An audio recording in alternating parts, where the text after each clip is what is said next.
అసలు ఏంటి క్యాన్సర్, ఎందుకు వస్తుంది? క్యాన్సర్ పెరగడానికి ప్రధాన కారణం ఏంటంటే, క్యాన్సర్ ఎలా వస్తుంది అని అంటే, చిన్న చిన్న పిల్లల్లో ఎందుకు మనం క్యాన్సర్ చూస్తున్నాము? వాళ్ళలో జెనెటిక్ మార్పు. ఎందుకు, ఏ ఫ్యాక్టర్ వల్ల ఇవి వస్తున్నాయి? ఫీమేల్స్లో బ్రెస్ట్ క్యాన్సర్ అనేది బయటికి కనిపిస్తుందా? ఇప్పుడు మనకు చెస్ట్ వాల్ అనేది రిబ్స్ ఉన్నాయి. హ్యూమన్ పాపిలోమా వైరస్ అనేది ఒక కారణం అయితే, so over the time hygienic conditions పెరిగాయి.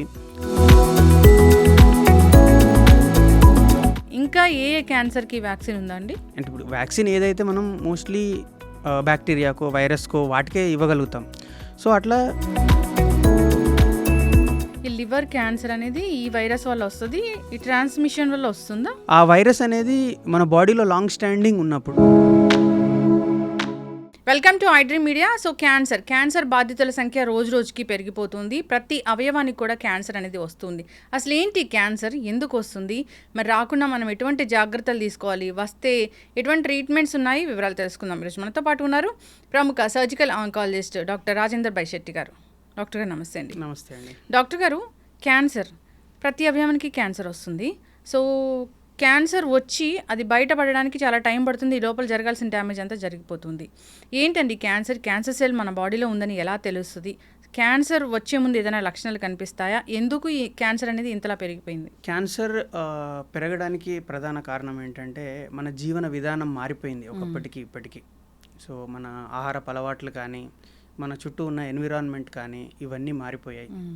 సో సిటీ డెవలప్మెంట్ వల్ల మన ఇండ్లు కంపెనీల చుట్టూ ఇండ్లు పెరిగాయి. ఓకే, సెల్ ఫోన్ టవర్స్ మన ఇంటి పైకి వచ్చాయి. ఒబేసిటీ, లేజినెస్ అనేవి ఇంట్లోకి వచ్చాయి. తర్వాత స్లోగా కల్తీ ఆహారం అనేది మన బాడీలోకి ఒంట్లోకి వస్తున్నాయి. సో ఇవన్నీ నేను చెప్పిన 4 ప్రధాన కారణాలు క్యాన్సర్ అనేది పెరగడానికి. 2 మెయిన్ అంటే క్యాన్సర్ ఎలా వస్తుంది అని అంటే, క్యాన్సర్ కణాలు అనేవి స్పెసిఫిక్ ఎక్కడి నుంచో బయట నుంచి రావు. మన లోపల ఉన్నవే నార్మల్ కణాలు క్యాన్సర్ కణాలుగా మార్పు చెందుతాయి. ఫర్ ఎగ్జాంపుల్, మనకు ఒక దగ్గర ఎక్కడైనా దెబ్బ తాకినప్పుడు అక్కడ పుండు అవుతుంది. పుండు స్లోగా ఓవర్ ద టైం అది మానుతుంది అంటే ఏంటి, అక్కడ అనేవి కణాలు పెరుగుతూ ఉన్నాయి. బట్ ఒకసారి పుండు మానగానే అక్కడ ఆగిపోతుంది అది. క్యాన్సర్లో ఏంటి అని అంటే సేమ్, క్యాన్సర్ కణాలు అనేవి పెరుగుతూ ఉంటాయి, కానీ అది అన్కంట్రోల్డ్గా. సో ఎక్కడైతే పుండు మానిపోగానే ఆగిపోయింది, కానీ ఇక్కడ అలా ఆగిపోదు, అన్కంట్రోల్డ్గా కణాలు పెరుగుతూ ఉంటాయి. అదే క్యాన్సర్. అంటే క్యాన్సర్ కణాలు యాక్టివేట్ అవుతున్నాయి బాడీలో అన్నప్పుడు అసలు లక్షణాలు ఏం కనపడవా అండి? అంటే ప్రీ సిమ్టమ్స్ అట్లా ఏం కనపడవా మనకి? క్యాన్సర్ వచ్చింది అని అంటే అందులో జెనెటికల్గా వచ్చిన మార్పు. సో జెనెటికల్గా వచ్చిన మార్పుని మనం బయటికి గుర్తించలేం, ఈవెన్ పేషెంట్ కానీ మనం కానీ. సో ఇప్పుడు ఆ క్యాన్సర్ పెరుగుతూ ఉన్నప్పుడు ఏంటంటే, క్యాన్సర్ పెరిగినప్పుడు ఏంటంటే గడ్డ తయారైనప్పుడు కానీ, దాని నుంచి బ్లీడింగ్ అనేది వస్తున్నప్పుడు కానీ వాటిని సిమ్టమ్స్ అంటాం, లక్షణాలు. సో ఆ లక్షణాలు వచ్చినప్పుడే పేషెంట్ దాన్ని గుర్తించగలుగుతాడు, అంటే నాలో ఈ మార్పు వచ్చింది.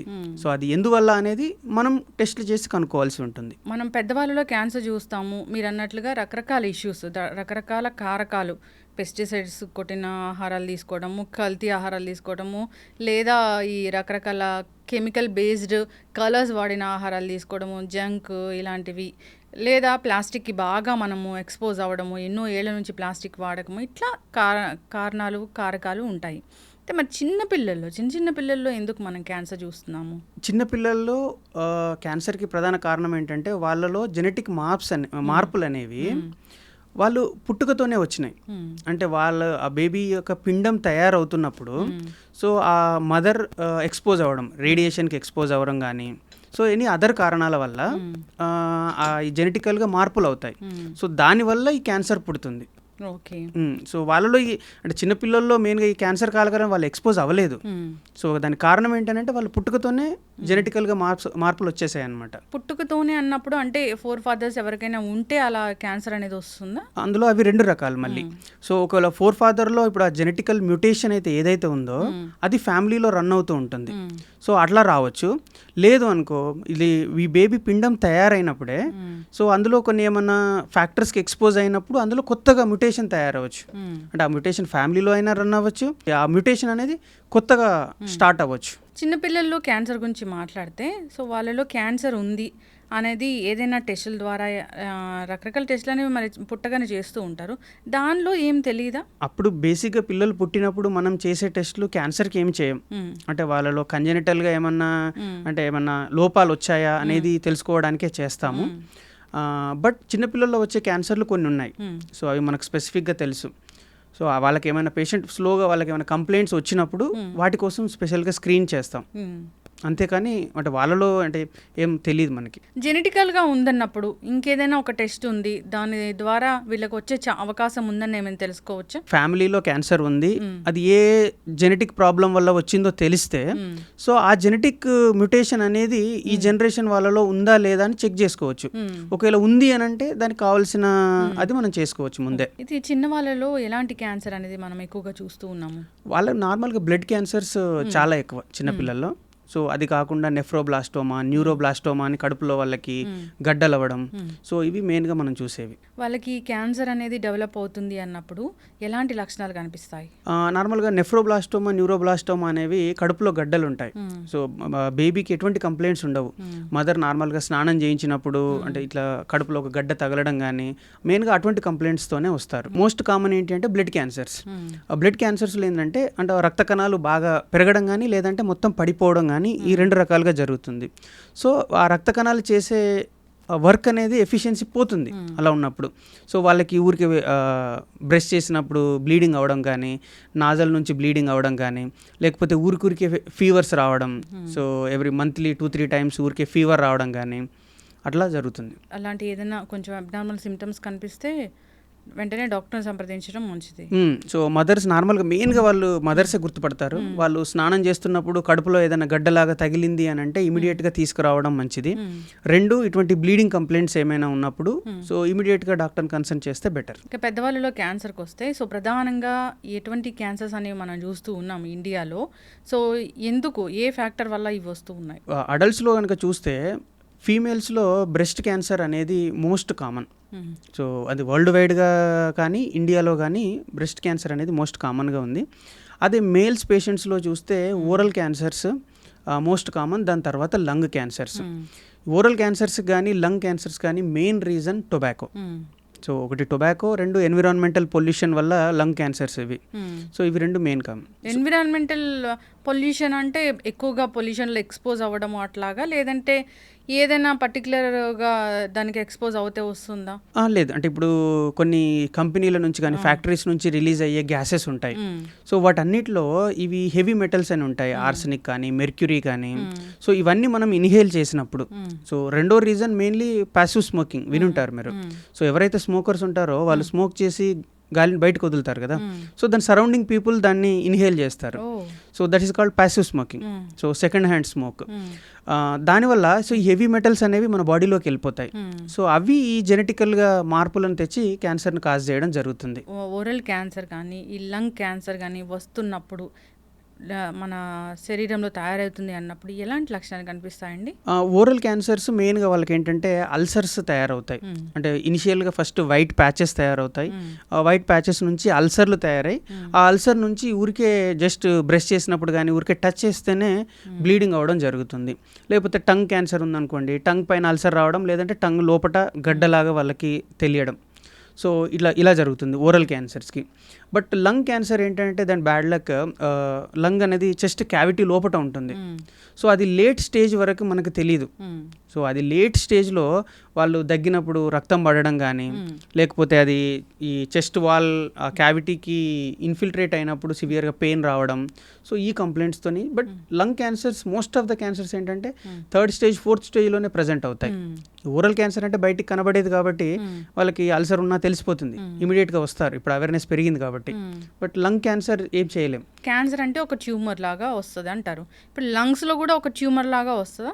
సో లంగ్స్ అనేవి నార్మల్గా స్పాంజ్ లాగా ఉంటాయి. సో దాంట్లో ట్యూమర్ వచ్చినప్పుడు దాంట్లో ఏంటంటే గడ్డలాగా తయారవుతుంది. బయటికి కనిపిస్తుందా? సో ఇప్పుడు మనకు చెస్ట్ వాల్ అనేది రిబ్స్ ఉన్నాయి, సరౌండింగ్ రిబ్స్ అంటాం. సో రిబ్స్ అనేది ఫిక్స్డ్ స్ట్రక్చర్. సో లోపల పెరిగినది అదేంటంటే బాక్స్ లోపల ఉన్నట్టు. సో అది మనకు బయటికి ఎలా తెలియదు, సో అందువల్ల మనం డిటెక్ట్ చేయలేము. ఎర్లీగా డిటెక్ట్ చేయడం అనేది కష్టం అవుతుంది. సో ఆ ఎర్లీగా డిటెక్ట్ చేయడానికే స్క్రీనింగ్ టెక్నిక్, లోడోస్ సిటీ స్కాన్ అని లేకపోతే ఎక్స్రేలు చేయడం కానీ ఆ స్క్రీన్ అందుకే చేస్తాం. ఇప్పుడు స్మోక్ చేసే అలవాటు చాలా ఉన్న వాళ్ళు ఇలాంటి స్క్రీనింగ్ చేయించుకుంటే ముందుగానే గుర్తించి దాన్ని ఎర్లీ స్టేజ్లోనే మనం తగ్గించుకోగలమా? ఎస్. సో అది గైడ్లైన్స్ కూడా ఉన్నాయి.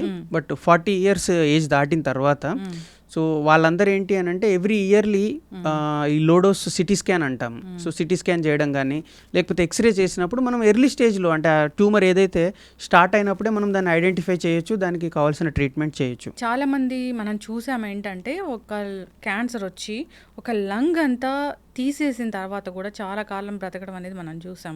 అది అది అది ఎట్లాంటి కండిషన్లో అలా చేస్తారు? 2 లంగ్స్ ఉంటాయి. సో ఈచ్ సైడ్లో మళ్ళీ లోబ్స్ ఉంటాయి మనకి. సో క్యాన్సర్ ఒకవేళ ఒకటే లోబ్లో ఉంటే మనం ఆ లోబ్ మాత్రమే తీయడానికి ట్రై చేస్తాం. లేదు ఈ సైడ్ మొత్తం లంగ్ అంతా ఇన్వాల్వ్ అయినప్పుడు ఆ మొత్తం లంగ్ను తీయాల్సి వస్తుంది. కాకపోతే సింగిల్ లంగ్ ఏదైతే ఉందో అది ఓవర్ ద టైం అడాప్ట్ అవుతుంది. సో పర్సన్కి కావాల్సినంత ఆక్సిజన్ తీసుకోవడానికి ఆపోజిట్ లంగ్ అడాప్ట్ అవుతుంది. So that is enough to survive. ఈ క్యాన్సర్స్ అనేవి చాలా ఎక్కువగా వస్తున్నాయి, బాధితుల సంఖ్య రోజు రోజుకి పెరుగుతుంది. ఇండియాలో ఎక్కువగా క్యాన్సర్ ఉందనేది తెలుస్తుంది. అయితే ఎక్కువగా చెప్తున్నారు ఏంటంటే సర్వైకల్ క్యాన్సర్ గురించి.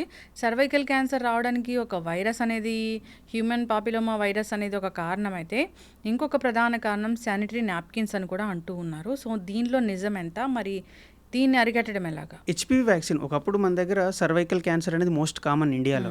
సో ఎందుకు అని అంటే హెచ్పివి వైరస్ ఇన్ఫెక్షన్ రేట్ అనేది చాలా హెవీగా ఉండేది. So over the time hygienic conditions పెరిగాయి.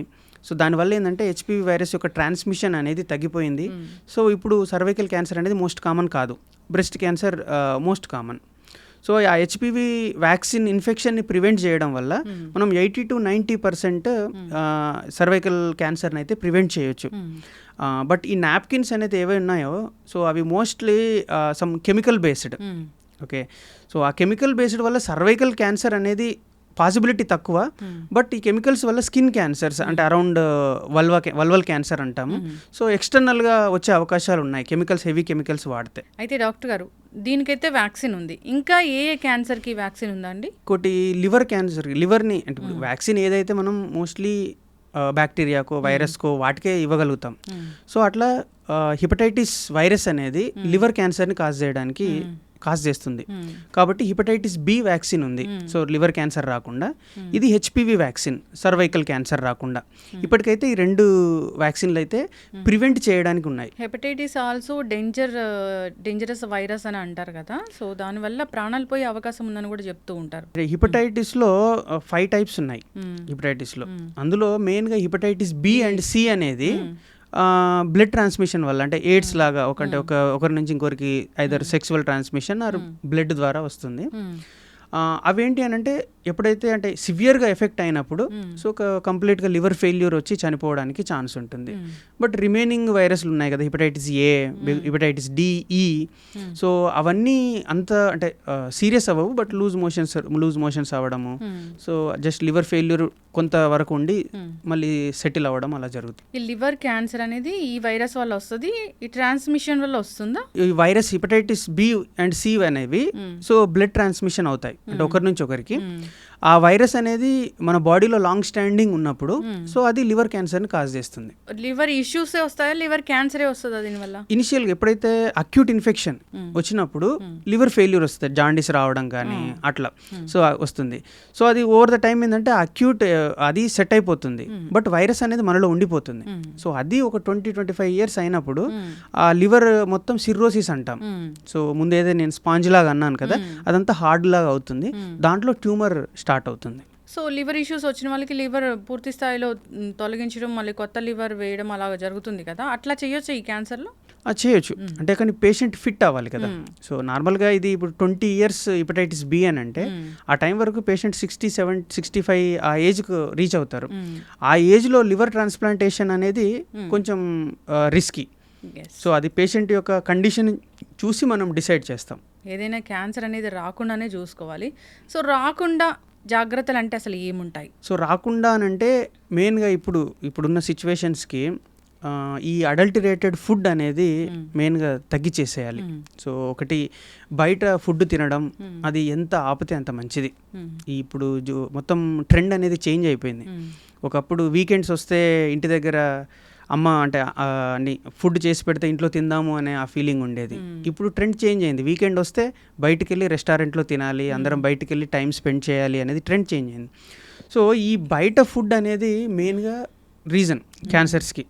సో ఎందుకు అని అంటే ఈ బయట ఫుడ్లో మెయిన్గా కలర్ ఫుడ్. సో అది షుడ్ లుక్ బ్యూటిఫుల్. సో దాన్ని ఏం చేస్తారంటే colour agents, flavouring agents add చేస్తున్నారు. సో అవన్నీ ప్రూవెన్ క్యాన్సర్స్.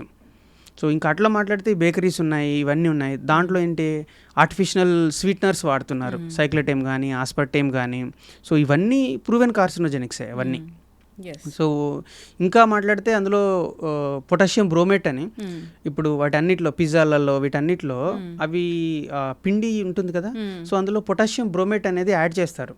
దానివల్ల ఏమైందంటే దానికి ఎలాస్టిసిటీ వస్తుంది, నీట్గా వాళ్ళకి కావాల్సిన షేప్ అనేది అవన్నీ వస్తుంది. సో పొటాషియం బ్రోమేట్ అనేది దాదాపు చాలా కంట్రీస్లో బ్యాన్ అయింది, కానీ ఇండియాలో ఇంకా బ్యాన్ అవ్వలేదు. సో అంటే ఇవన్నీ క్యాన్సర్ ఏజెంట్సే. ఇవన్నీ బయటకు పోయినా మనం తిన్న ఫుడ్లో ఇవన్నీ ఉంటున్నాయి రెగ్యులర్గా. సో ఇవన్నీ ఇది అవాయిడ్ చేయాలి. రెండు, ఇండియాలో ఉన్న మరొక problem obesity. Almost 30-40% of the people over weight or obese కేటగిరీలో ఉన్నాం ఇండియాలో. సో ఈ ఒబేసిటీ అనేది బ్రెస్ట్ క్యాన్సర్ కానీ, ఎండోమెట్రియల్ క్యాన్సర్, కోలాన్ క్యాన్సర్ వీటన్నిటికీ one of the main reason obesity. ఇంకా lack of physical activity. So at least per వీక్లో 150 minutes exercise అంటే ఇప్పటికి అడ్వైజ్ చేసింది. సో అంటే ఆ మినిమం ఫిజికల్ యాక్టివిటీ అనేది లేకుండా పోయింది, అది చేస్తే బెటర్ అది. సో రెండు, స్క్రీనింగ్ ప్రోటోకాల్స్ ఉన్నాయి. సో అంటే క్యాన్సర్ ఒకవేళ వచ్చినా ఎర్లీగా ఫైండ్ అవుట్ చేయడానికి. సో అవన్నీ స్క్రీనింగ్ టెస్ట్లు కానీ అవి డాక్టర్ అడ్వైజ్ చేసినట్టుగా చేసుకుంటే బెటర్. ఎస్, ఖచ్చితంగా అండి. అయితే వైట్ షుగర్, వైట్ సాల్ట్, మైదా, వైట్ రైస్ కూడా క్యాన్సర్ కారకాలేనా? అంతే కదండి. సో హోల్ గ్రెయిన్ ఇప్పుడు రిఫైన్డ్ ఆయిల్ ఎట్లయితే రీజనో అట్నే రిఫైన్డ్ వీట్ ఇప్పుడు వచ్చింది. సో అంతా వైట్ కలర్ అది ఉంది కదండి మైదా. సో అవన్నీ రిఫైన్డ్ ప్రోడక్ట్స్ అన్నీ carcinogens. So whole grain wheat is better than refined wheat. So అట్లా సేమ్ మీరు అన్నట్టుగా వైట్ సాల్ట్ ఇవన్నిట్లో ఉంది ఏంటి, సో ఆల్టర్నేట్ పొటాషియం బ్రోమేట్ నేను చెప్పింది. సో అవన్నీ కార్సినోజెన్స్, ప్రూవెన్ కార్సినోజెన్స్. ఓకే. అయితే డాక్టర్ గారు, చాలామంది ఈ యూజ్డ్ ఆయిల్స్ లేదా మాడిపోయి నల్లగా అయిన కొన్ని ఫుడ్స్ సో జనరల్గా ఇళ్ళలో కూడా తీసుకుంటూ ఉంటారు, మాడిపోయినవి కూడా తీసుకుంటూ ఉంటారు. రెస్టారెంట్స్కి వెళ్తే మాడిపోయినవి పెడుతున్నాడా, నార్మల్గా పెడుతున్నాడా అని అసలు మనకు తెలియదు. ఈ మాడిపోయిన వాటిలో, నల్లగా అయిన వాటిలో, యూజ్డ్ ఆయిల్స్లో ఎలాంటి కెమికల్ ఉంటుంది, అది క్యాన్సర్కి ఎలా కారణమవుతుంది? Plain oil, refined oil.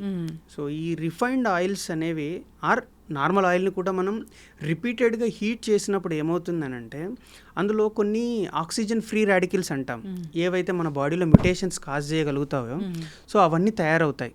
So దాన్ని రిపీటెడ్గా హీట్ చేసినప్పుడు అందులో ఇంకా పాలిసైక్లిక్ అరోమాటిక్ కార్బన్స్ అని ఇంకా some other so many chemicals ఉన్నాయి, అవన్నీ తయారవుతుంటాయి హై హీట్కి మనం చేసినప్పుడు. సో అవన్నీ మనం తీసుకున్నప్పుడు మన బాడీలోకి వెళ్ళి ఇవే కదా మ్యుటేషన్స్ క్యాన్సర్ కాజ్ చేస్తున్నాయి. సో రిపీటెడ్ ఆయిల్ని అవాయిడ్ చేయడం అనేది బెస్ట్. సో మాడిపోయిన అన్నము, మాడిపోయిన కూరలు ఇలాంటి వాటిలో కూడా, అంటే మాడిపోయి ఇన్ ద సెన్స్ బాగా నల్లగా అయిపోయిన వాటిలో కూడా ఈ క్యాన్సర్ కారకాలు అనేవి ఉంటాయి. బర్న్ట్ ఫుడ్ నేను చెప్పేది ఏంటంటే తందూరి కానీ ఇవన్నీ అవాయిడ్ చేయడం మంచిది. So burnt food proven carcinogenic. అవును, తందూరి నిప్పుల మీద కాల్చిన చికెన్లో ఇలాంటివి బాగా అనిపిస్తున్నాయి, దాన్ని తందూరి అంటారు. దాన్ని తందూరి. తందూరి పన్నీరు, తందూరి చికెన్ వెజిటేరియన్స్కి అది, నాన్ వెజిటేరియన్స్కి ఇది. అలాంటివి అయితే ఖచ్చితంగా క్యాన్సర్ కారకాలు. ఆ మధ్యకాలంలో నేను ఒక న్యూస్ కూడా చూశాను. అయితే డాక్టర్ గారు, సరే మీరు కాల్చినవి, కుక్ చేసినవి ఇలా అన్నారు. సో కేక్స్లో కూడా క్యాన్సర్ కారకాలు ఉన్నాయని ఈ బెంగళూరులో ఒక రీసెర్చ్ అనేది చెప్పిందని చెప్తున్నారు. అదేంటండి? ఇది సేమ్ ఇంతకుముందు ఎక్స్ప్లెయిన్ చేశాను కదండి. కేక్స్ 2 రకాలుగా క్యాన్సర్ని కాజ్ చేయొచ్చు. ఒకటి హై షుగర్స్ వల్ల అది ఒబేసిటీకి దారితీస్తుంది. ఓకేనా, ఒబేసిటీ అనేది one of the main reason for all cancers. Second, ఈ కేక్స్ తయారు చేసినప్పుడు నేను చెప్పినట్టుగా ఆర్టిఫిషియల్ కలర్ ఏజెంట్స్ని యాడ్ చేయడం. సో ఇవన్నీ ప్రూవెన్. రెడ్ 40, yellow 5 ఇంకా ఉన్నాయి, చాలా కలర్ ఏజెంట్స్ ఉన్నాయి. ఇవన్నీ proven. Plus artificial sweeteners, so cyclamate అని ఉంది, ఇంకా ఆస్పర్టేమ్ ఉంది, సకారిన్ ఉంది. సో ఇవన్నీ ప్రూవెన్ కార్సినోజన్స్. సో ఇవన్నీ కొన్ని కంట్రీస్లో క్యాన్సర్ అని చెప్పి ప్రూవ్ అయ్యి వీటిని బ్యాన్ చేయబడినాయి. సో అవి కాజ్ చేస్తున్నాయి. రెండు, నేను చెప్పినట్టు ఆ పిండి కేక్లో పిండి ఎలాస్టిసిటీ కోసం పొటాషియం బ్రోమేట్ అని చెప్పాను, అది స్టిల్ ఇండియాలో వాడుతున్నారు అది. So that is a carcinogen agent. So ఇంట్లో పేస్ట్రీలు చేసుకోవడం కానీ ఇవన్నీ చేసుకుంటే చాలా మంచిది. సో వాటితో ఎక్కడ ప్రూవ్ అవ్వలేదు. మళ్ళీ ఇంట్లో అలాంటి మైదాలు వాడితే మళ్ళీ ఇంట్లో కూడా క్యాన్సర్ వస్తుంది. కానీ అట్లీస్ట్ రిస్క్ తగ్గుతుంది కదా. ఇంత యాడ్ చేసుకోం కదా మనం, ఫ్లేవర్ ఏజెంట్స్ కానీ ఇవన్నీ యాడ్ చేయం కదా ఇంటి దగ్గర. బట్ ప్రాబ్లం ఏంటంటే ఇంటి దగ్గర చేసే టైం ఎవరికి లేదు ఈ బిజీ లైఫ్లో. సో అవుట్ సైడ్ ఫుడ్డే అవుతుంది. అప్పుడు హాస్పిటల్స్కి టైం ఇవ్వాల్సి వస్తుంది, ఇంట్లో టైం కుక్ చేయడానికి ఇవ్వకపోతే. అయితే డాక్టర్ గారు, ప్లాస్టిక్ గురించి మనం చర్చించని రోజు అంటే లేదు, నేను చర్చించిన డాక్టర్ అంటే లేరు. ప్లాస్టిక్ వల్ల క్యాన్సర్ వస్తుంది, ఇది అందరికీ తెలిసిన విషయమే. అంటే దానికి ప్లాస్టిక్లో మళ్ళీ దానికి వేరే ఇది థిన్ లేయర్ ఉన్న ప్లాస్టిక్ దీనివల్ల రాదు అట్లా అంటున్నారు. అట్లా ఏమైనా ఉంటుందా అండి? ప్లాస్టిక్ వాటర్ బాటిల్లో వాటర్ తాగినా క్యాన్సర్ వస్తుందా, లేదా ప్లాస్టిక్ కవర్సు ప్లాస్టిక్ బాటిల్స్లో వేడి ఫుడ్స్ పెట్టి అవి తీసుకుంటే క్యాన్సర్ వస్తుందా? ప్లాస్టిక్స్ అనేవి అవి డీగ్రేడ్ అయినప్పుడు కానీ లేకపోతే ఇలా ఓవర్ హీట్కి ఎక్స్పోజ్ చేసినప్పుడు అందులో మైక్రో ప్లాస్టిక్స్ అసలు మనం కంటికి కనబడవు. సో మైక్రో ప్లాస్టిక్స్ అనేవి అందులో వాటర్లో కలిసిపోతాయి. అవి మళ్ళీ మనలోకి తీసుకున్నప్పుడు ఈ ప్లాస్టిక్స్కి కెపాసిటీ ఉంటుంది, మన జెనెటికల్గా మార్పులు తెచ్చే కెపాసిటీ ఉంటుంది రియాక్ట్ అయ్యి. సో దానివల్ల క్యాన్సర్స్ వచ్చే ఛాన్స్ ఉంటుంది. సో ఏవైతే అంటే సింగిల్ టైమ్ యూజబుల్ ప్లాస్టిక్స్ అవన్నీ ఉంటాయి. సో వాటిని రిపీటెడ్గా వాడకపోవడం మంచిది, ఎందుకంటే that is low quality plastic. So అది కొంచెం హీట్కు ఎక్స్పోజ్ అయినా కూడా అందులో ప్లాస్టిక్ అనేది మన కంటికి కనబడదు, బట్ అది మెల్ట్ అయిపోయి వాటర్లో మిక్స్ అవుతుంది. సో అయితే డాక్టర్ గారు, కొన్ని రకాల టెస్టులకు వెళ్ళినప్పుడు, స్కాన్స్ అవి రాసినప్పుడు చేసే టెస్ట్లు, ఇప్పుడు లంగ్స్ కోసం చెస్ట్ స్కాన్ అని చేస్తారు, దానివల్ల కూడా క్యాన్సర్ వస్తుంది అని అంటున్నారు. అది నిజమేనా? లేదా ఈ చేసే టెస్టుల్లో స్కాన్స్లో దేనివల్ల క్యాన్సర్ వస్తుంది? అంటే ఇప్పుడు మనకు ఉన్న అవైలబుల్ స్కాన్స్లో మెయిన్గా సిటీ స్కాన్ అనేది దాంట్లో ఏంటంటే రేడియేషన్ ఉంటుంది, అయనైజింగ్ రేడియేషన్ అంటాము.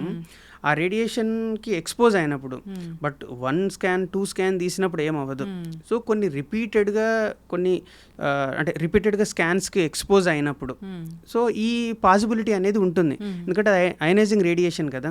సో నేను ఇంతకుముందుగా చెప్పినట్టుగా యూవీ రేస్ ఏవైతే సన్కి ఎక్స్పోజ్ అయినప్పుడు యూవీ రేస్ వస్తాయి, దాంతో క్యాన్సర్ వస్తుంది అన్నట్టుగా ఇది కూడా అంతే. సో ఎక్స్రేస్ కూడా అవి ఒక అయనైజింగ్ రేడియేషన్. సో దానివల్ల కూడా మన జెనెటికల్గా మార్పులు వచ్చి క్యాన్సర్ రావచ్చు. కాకపోతే అది మెయిన్గా అంటే పేషెంట్స్కి అంత ఉండదు. పేషెంట్స్కి ఎన్ని చేస్తాము, పర్ ఇయర్లో చేస్తే 1-2 చేస్తాం, వాటికి ప్రాబ్లం కాదు. బట్ ఆ సిటీ స్కాన్ మిషన్ లోపల పనిచేసే వాళ్ళకి, ఆ సరౌండింగ్ ఉన్న వాళ్ళకి, వాళ్ళు ఏంటంటే రిపీటెడ్గా దానికి ఎక్స్పోజ్ అవుతూ ఉంటారు. సో వాళ్ళు కొంచెం రిస్క్లో ఎక్కువ ఉంటారు. జనరల్గా అయితే జాగ్రత్తలు అయితే తీసుకోవాలని కోరుకుందాం. పొల్యూషన్ వల్ల కూడా క్యాన్సర్ వస్తుంది. దాంట్లో ఏం కారకాలు ఉంటాయి ఏంటో అదంతా సైంటిఫిక్గా తెలియకపోయినా సో అలాంటి గాలిని పీల్చుకున్నా ఉంటేనే మంచిది. ఇప్పుడు మీరు అన్నట్లుగా ఇండస్ట్రియల్ ఏరియాస్ ఉంటాయి, సో అలాంటి వాటి దగ్గర ఎక్కువగా క్యాన్సర్ వస్తుందని వింటూ ఉన్నాం మనం. ఎందుకంటే ప్రతిరోజు వాళ్ళకి ఏం ఫ్రెష్ ఎయిర్ ఏమి ఉండదు, దాని నుంచి వచ్చే వాటిలో ఖచ్చితంగా క్యాన్సర్ కారకాలనే ఉంటాయి. Cell towers also danger. ఆ రేడియేషన్ అనేది ఎంత ఎక్కువగా ఉంటుందో మనందరికీ తెలిసిందే. నిజంగా ఎప్పుడైతే ఈ సిటీస్ అనేవి ఆధునీకరణ జరిగాయో అప్పటి నుంచి క్యాన్సర్ అనేది వస్తుంది. ఎప్పుడైతే బిజీ లైఫ్కి అలవాటు పడ్డామో అప్పటి నుంచి క్యాన్సర్స్ అనేవి చూస్తూ ఉన్నాము.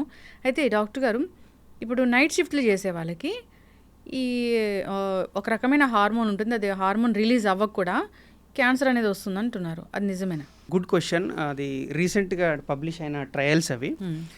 దాంట్లో ఏంటంటే మనకు బాడీకి ఒక బయోలాజికల్ సైకిల్ అనేది ఉంటుంది. అంటే డే టైం మనం లైట్కి ఎక్స్పోజ్ అయ్యి వర్క్ అవ్వడము, నైట్ లైట్ ఆఫ్ చేసి పడుకోవడం. మనం ఎప్పుడైతే నైట్ లైట్ ఆఫ్ చేసి పడుకుంటామో మనలో మెలటోనిన్ అనే హార్మోన్ ఒకటి రిలీజ్ అవుతుంది. సో ఇప్పుడు ఈ నైట్ షిఫ్ట్ చేసే వల్ల ఏమంటే కంటిన్యూస్గా లైట్కి ఎక్స్పోజ్ అవుతూ ఉంటారు. దానివల్ల ఏమవుతుంది, ఇది ఏదైతే పడుకున్నప్పుడు రావాల్సిన మెలటోనిన్ హార్మోన్ అనేది వాళ్ళకు రాదు. దానివల్ల ఈ మెలటోనిన్ అనేది యాక్చువల్లీ యాంటీ క్యాన్సర్ ప్రాపర్టీస్ ఉంటాయి దానికి. దాని లెవెల్స్ తగ్గడం వల్ల సో క్యాన్సర్ పాసిబిలిటీ అనేది పెరుగుతుంది. It is proven for breast cancer. మల్టిపుల్గా 3-4 ట్రయల్స్, ఈవెన్ ల్యాన్సెట్ ఆంకాలజీలో కూడా ఈ ట్రయల్ పబ్లిష్ అయింది. కాబట్టి night shifts breast cancer associated అని చెప్పి ప్రూవ్ అయింది. ఇది బ్రెస్ట్ క్యాన్సర్ అవేర్నెస్ మంత్ కదా, ఇది October is breast cancer awareness month. Yes. అయితే డాక్టర్ గారు, బ్రెస్ట్ క్యాన్సర్ గురించి మాట్లాడుకుంటే దీనికి ప్రధానమైన కారణం అంటే ఏంటి? బ్రెస్ట్ క్యాన్సర్కి ప్రధాన కారణం ఒకటి ఫ్యామిలీలో రన్ అవ్వడం. సో ఎందుకంటే పాసిబిలిటీ 15-20% ఫ్యామిలీస్లో ఉంటే ఓవరీ క్యాన్సర్ కానీ బ్రెస్ట్ క్యాన్సర్ ఫ్యామిలీలో ఉంటే వచ్చే అవకాశాలు ఎక్కువ ఉంటాయి. 2, బ్రెస్ట్ క్యాన్సర్ అనేది హార్మోన్ డిపెండెంట్. అంటే ఈస్ట్రోజన్ హార్మోన్, నార్మల్గా లేడీస్కి ఈస్ట్రోజన్ హార్మోన్ ఉంటుంది కదా, ఈ ఈస్ట్రోజన్ హార్మోన్ లెవెల్స్ పెరిగినప్పుడు ఇది బ్రెస్ట్ అనేది ఓవర్గా రెస్పాండ్ అవుతుంది. సో దానివల్ల వన్ రిస్క్. సో అది అట్లా తీసుకుంటే అంటే ఒక గర్ల్ పుట్టినప్పటి నుంచి ఇప్పుడు క్యాన్సర్ నార్మల్ అట్ ఏజ్ 50 ఏజ్లో వస్తుంది. సో 50 ఏజ్ వరకు మల్టిపుల్ టైంలో ఈ ఈస్ట్రోజన్కి అనేది ఎక్స్పోజ్ అవుతూ వస్తుంది. సో దాన్ని ఎగ్జాంపుల్గా తీసుకుంటే చిన్నప్పుడు మనం మిల్క్ ఇస్తున్నాం. ఇప్పుడు ఉన్న మిల్క్ ఏంటి, అవన్నీ హార్మోన్తో ప్రొడ్యూస్ చేసినవి. అంటే వీటికి బఫెలోస్కి కానీ కౌస్కి కానీ ఆక్సిటోసిన్ అనే హార్మోన్ ఇచ్చి ప్రొడ్యూస్ చేస్తారు. 1. 2, సో ఓవర్ ప్రోటీన్ కావాలని చెప్పి మనం చికెన్ తినిపిస్తున్నాం. చికెన్ అంతా స్టిరాయిడ్ ఇంజెక్టెడ్. సో అవి ఎర్లీగా ఫాస్ట్గా పెరగాలని స్టిరాయిడ్ ఇంజెక్ట్ చేసినవి. సో ఈ ఆక్సిటోసిన్ హార్మోన్ మిల్క్లో ఉన్నది ఈ స్టిరాయిడ్ ఇంజెక్షన్ వల్ల సో లేడీస్ నార్మల్గా 12 ఇయర్స్ అప్పటికి వాళ్ళకి ఫస్ట్ టైం డేట్ రావడం, మెనార్కీ అంటాం. అది ఇప్పుడు ఏ ఏజ్కి వస్తున్నారు? 8 ఇయర్స్ 9 ఇయర్స్కి వస్తున్నారు.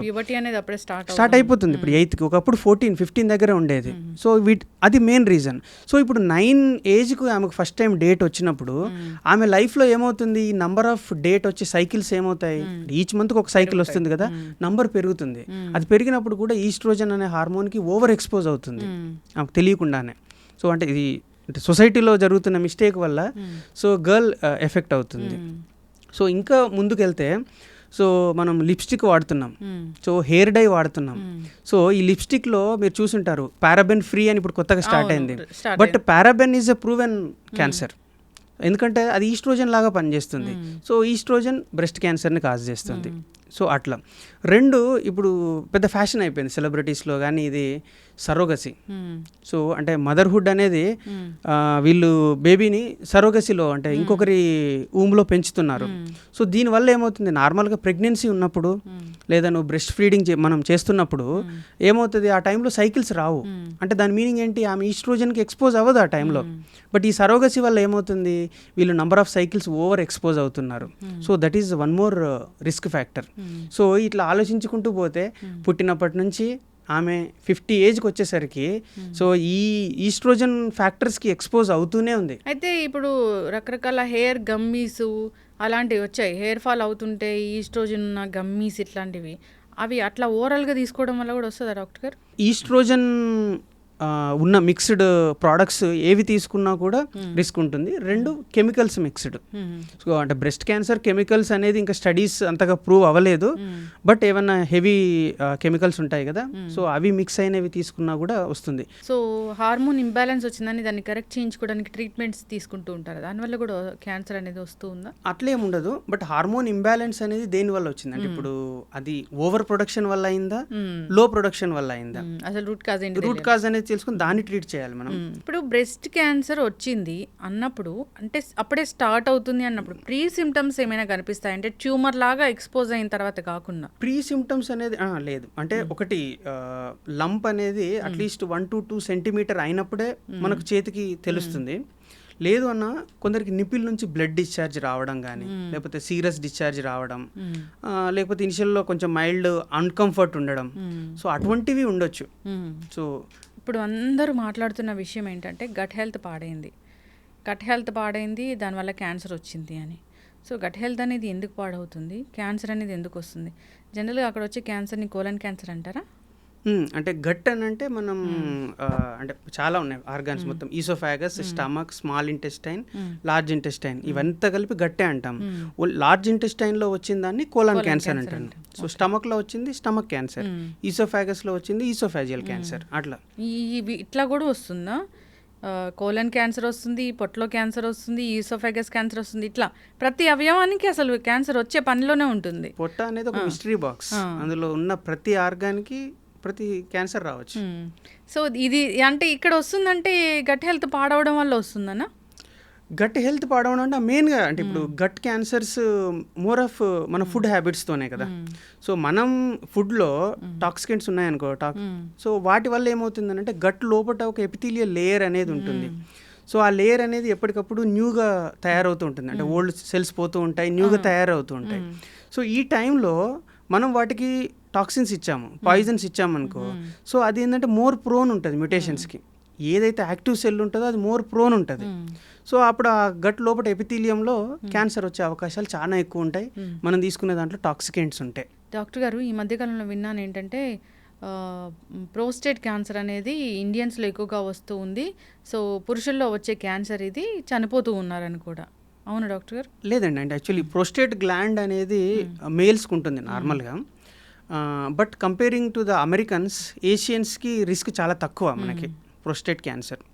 రెండవది ఏంటి అని అంటే ప్రోస్టేట్ క్యాన్సర్ అనేది చాలా slow growing tumour. Prostate cancer వచ్చిన తర్వాత కూడా ఏం ట్రీట్మెంట్ లేకుండా 10-15 సంవత్సరాలు బతికున్న వాళ్ళు ఉన్నారు. సో కాబట్టి అంత అగ్రెసివ్ ట్యూమర్ కాదు. సో దాంట్లో డెత్ రేట్ అనేది చాలా తక్కువ. ఈ ప్రోస్టేట్ గ్లాండ్కి క్యాన్సర్ వస్తే సో సర్జరీ అయినా మందులతో తగ్గించవచ్చా? లేదు, దానికి రేడియోథెరపీ అంటాము. అంటే డిపెండింగ్ ఆన్ పేషెంట్ ఏజ్.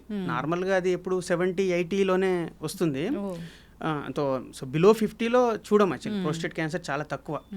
వాళ్ళ ఏజ్ని బట్టి డెసిజన్ తీసుకుంటాం. ఒకవేళ పేషెంట్ 60 బిలో ఉంటే అప్పుడు సర్జరీ చేసి పూర్తిగా తీయడం జరుగుతుంది. ఒకవేళ 60 దాటాడు అనుకోండి, అప్ టు 70 వరకు రేడియేషన్తో కంప్లీట్ క్యూర్ అవుతుంది ప్రోస్టేట్. ఒకవేళ 80 దాటింది అనుకోండి, సో వాళ్ళకి ఇది ఏం ట్రీట్మెంట్ అవసరం లేదు. నార్మల్గా ఒక యాంటీ హార్మోన్ టాబ్లెట్స్ ఉంటాయి, అవి పెట్టేసి 80 నుంచి మేము రన్ చేస్తాం. ఒక సర్జికల్ ఆంకాలజిస్ట్ మీరు, ఏదైనా క్యాన్సర్ వచ్చిందంటే దీనికి సర్జరీ, దీనికి రేడియేషన్, దీనికి మందులు అట్లా ఉంటుందా డాక్టర్ గారు? సో ఈచ్ క్యాన్సర్కి ప్రోటోకాల్ డిఫరెంట్గా ఉంటుంది. అంటే ఇవన్నీ మనం ఓల్డ్గా జరిగిన స్టడీస్ ఉన్నాయి కదా, సో వాటిని డిపెండ్ అయ్యే మనం ట్రీట్మెంట్ డిసైడ్ చేసుకున్నాం.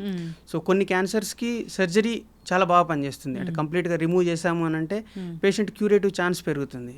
కొన్నిటికి ఓన్లీ కీమోథెరపీ ప్లస్ రేడియోథెరపీ కలిపిస్తే కంప్లీట్గా క్యూర్ అవుతుంది. సో అట్లా అంటే అవన్నీ గైడ్ లైన్స్ ఫాలో అవుతాం. దీనికి సైడ్ ఎఫెక్ట్స్ తక్కువగా ఉంటాయి. సో అట్లా చెప్పడానికి ఉండదు. బట్ అంటే ఇప్పుడు ట్యూమర్ అనేది ఏ లొకేషన్లో ఉంది, ఫర్ ఎగ్జాంపుల్ స్కిన్ మీద ఉందనుకోండి, స్కిన్ మీద ఉంది ఏముంది, సర్జరీ చేసి తీసేసి స్ట్రిచ్ చేసేస్తే అయిపోతుంది. అదే అబ్డామిన్లో మెయిన్ ఇంపార్టెంట్ ఆర్గాన్స్ పక్కన ఉందనుకోండి, సర్జరీ కాంప్లికేషన్ రేట్ పెరుగుతుంది. సో ఇది కూడా అంతే. కీమోథెరపీ అనుకోండి, ఆబ్వియస్గా కొన్ని సైడ్ ఎఫెక్ట్స్ అయితే ఉంటాయి, ఎందుకంటే ఇంజెక్ట్ చేస్తున్నాం. అది ఓన్లీ క్యాన్సర్ సెల్స్నే కాదు కదా, మన రొటీన్ బ్లడ్ సెల్స్ని కూడా అది ఎఫెక్ట్ చేస్తుంది, దాని సైడ్ ఎఫెక్ట్స్ ఉన్నాయి. రేడియోథెరపీ అని అంటే సేమ్, అది ఒక సైడ్ నుంచి మనం రేడియేషన్ ఇస్తున్నప్పుడు ఆ పాత్వేలో ఉన్న ఆర్గాన్స్ అన్నీ ఎఫెక్ట్ అవుతాయి. సో బట్ అది డిపెండ్స్ ఆన్ ప్లేస్, ఏ ప్లేస్లో మనకు క్యాన్సర్ ఉందో దాన్ని బట్టి ఆ సైడ్ ఎఫెక్ట్స్ అనేవి డిసైడ్ అవుతాయి. డాక్టర్ గారు, రకరకాల ఆహారాలు తీసుకుంటారు, దానివల్ల బ్లడ్ కలుషితం అవుతుంది, క్యాన్సర్లు అనేవి వస్తాయి, ఇట్లా ఉంది. రకరకాల క్యాన్సర్లకి రకరకాల కారణాలు ఉన్నాయి. అయితే మెదడులో కూడా క్యాన్సర్ వస్తుందా, బ్రెయిన్లో కూడా క్యాన్సర్ వస్తుందా? సో దానికి ఏంటి అసలు కారణాలు? ఒకటి సేమ్ జెనెటికల్ ప్రాబ్లమ్స్, రెండు మనం సెల్ ఫోన్ టవర్స్ అనుకున్నాం కదా, సో ఈ హై ఫ్రీక్వెన్సీ రేడియేషన్కి ఎఫెక్ట్ అవ్వడం అనేది ప్రూవ్ అయింది బ్రెయిన్ క్యాన్సర్స్ రావడానికి. సో దానివల్ల ఇంకా జనరల్గా జాగ్రత్తలు అయితే మీరు చెప్పినట్లుగా మంచి లైఫ్ స్టైల్ మెయింటైన్ చేయాలి, మంచి నిద్ర ఉండాలి, మంచి ఆహారం ఉండాలి, ఎక్కువగా స్ట్రెస్ ఫీల్ అవ్వకూడదు. స్ట్రెస్ ఫీల్ అవుతే ఇమ్యూనిటీ తగ్గిపోతుంది, దానివల్ల కూడా ఇలాంటివి ఇష్యూస్ అనేవి వస్తూ ఉంటాయని అంటారు కదా డాక్టర్ గారు. స్ట్రెస్కి యాక్చువల్గా డైరెక్ట్ లింక్ అయితే ఎక్కడ లేదు, క్యాన్సర్ ప్రూవ్ అవ్వలేదు. బట్ ప్రాబ్లం ఏంటంటే మన వాళ్ళు స్ట్రెస్గా ఫీల్ అయ్యారు అని అంటే ఆల్కహాల్ తీసుకోవడము, స్మోకింగ్ చేయడము, లేకపోతే నిద్ర లేకపోవడం, సో అవి ఇండైరెక్ట్గా రీజన్ అవుతాయి ఒకటి. బట్ ఇప్పటి వరకు ప్రూవ్ అయింది ఏంటి అని అంటే క్యాన్సర్ డయాగ్నోజ్ అయిన వాళ్ళలో స్ట్రెస్ ఎక్కువ ఉంటే క్యాన్సర్ ఫాస్ట్గా స్ప్రెడ్ అవుతుంది. సో ఎందుకు అని అంటే మీరు అన్నట్టుగా ఎప్పుడైతే స్ట్రెస్ ఉంటుందో అప్పుడు ఇమ్యూనిటీ తగ్గుతుంది. మళ్ళీ ఇమ్యూనిటీ అనేది ఆ క్యాన్సర్ కణాలని ఎదుర్కోవాలి. సో ఆ ఇమ్యూనిటీ తగ్గిందనుకో ఆబ్వియస్గా అపోనెంట్ స్ట్రాంగ్ అవుతాడు. So it's same so fast metastasis prove అయింది. అంటే ఏ అవయవానికి క్యాన్సర్ వచ్చినా అది మిగతా అవయవాలకి వెళ్ళే ఛాన్స్ ఉంటుందా? సో ఎక్కడ క్యాన్సర్ వచ్చినా క్యాన్సర్ యొక్క లక్షణం ఏంటి అని అంటే డెప్త్లోకి చొచ్చుకుపోవడం. సో అది లోపటికి అంటే ఏ ఆర్గాన్లో ఉందో ఆర్గాన్ లోపలికి వెళ్తున్నప్పుడు ఆ బ్లడ్ వెసల్స్లోకి ఈ కణాలు అనేవి ఎంటర్ అయిపోతాయి. సో ఒకసారి బ్లడ్లో ఎంటర్ అయింది అని అంటే బ్లడ్ అనేది మనకు ఎప్పుడు సర్క్యులేట్ అవుతూ ఉంటుంది ఎంటైర్ బాడీలో. సో అప్పుడు ఒక ఆర్గాన్ నుంచి ఇంకో ఆర్గాన్కి ఆ సెల్స్ పోతాయి. సో అక్కడికి వెళ్ళినప్పుడు అక్కడ మళ్ళీ స్టార్ట్ అవుతుంది. ఇట్లా క్యాన్సర్ అనేది తెలుసుకోక చాలా ఆర్గాన్స్కి అది వెళ్ళిపోయినప్పుడు ట్రీట్ చేయడం చాలా కష్టం అవుతుందా డాక్టర్ గారు మరి? సో ఇప్పుడు ఈ మల్టిపుల్ ఆర్గాన్స్కి పోయింది అని అంటే దాన్ని స్టేజ్ 4 అంటాం. సో స్టేజ్ 4లో ట్రీట్మెంట్ అనేది కొంచెం డిఫికల్ట్ వర్క్. ఒకవేళ అది సర్జికల్గా ఎక్సిషన్ పాసిబుల్ అనుకోండి, ఫర్ ఎగ్జాంపుల్ అంటే లివర్ క్యాన్సర్ ఉంది, సో అది liver lobe plus lung lobe కలిపి అంటే ఎక్కడైతే మెడ్స్ ఉందో అవన్నీ తీయగలుగుతాము అని అంటే we will try for cure, అంటే అవన్నీ తీయగలుగుతాయి. బట్ మల్టిపుల్ టైంలో ఎట్లా ఉంటుంది అని అంటే అది పాసిబుల్ అవ్వదు. సో ఇప్పుడు లంగ్స్కి పోయింది అనుకోండి, అది ఒక్క లంగ్కే పోదు కదా, పోతే 2 లంగ్లకు పోతాయి. మనం 2 లంగ్లు అయితే తీయలేం. సో అట్లా స్టేజ్ 4లో కొంచెం ప్రోగ్నోసిస్ బ్యాడ్గా ఉంటుంది. క్యాన్సర్ అనేది ఒకరి నుంచి ఒకరికి వస్తుందా? క్యాన్సర్ ఒకరి నుంచి ఒకరికి అంటే సేమ్ జనరేషన్లో ఒకరి నుంచి ఒకరికి కంటామినేషన్ అయితే అవ్వదు. చేతులు కలపడం వల్ల కానీ, అంటే ఈ క్వశ్చన్ మాకు రిపీటెడ్గా అడుగుతారు, సెక్స్ చేయడం వల్ల కానీ, వాళ్ళతో కలిపి సేమ్ ప్లేట్లో తినడం వల్ల కానీ క్యాన్సర్ అనేది ఒకరి నుంచి ఒకరికి రాదు.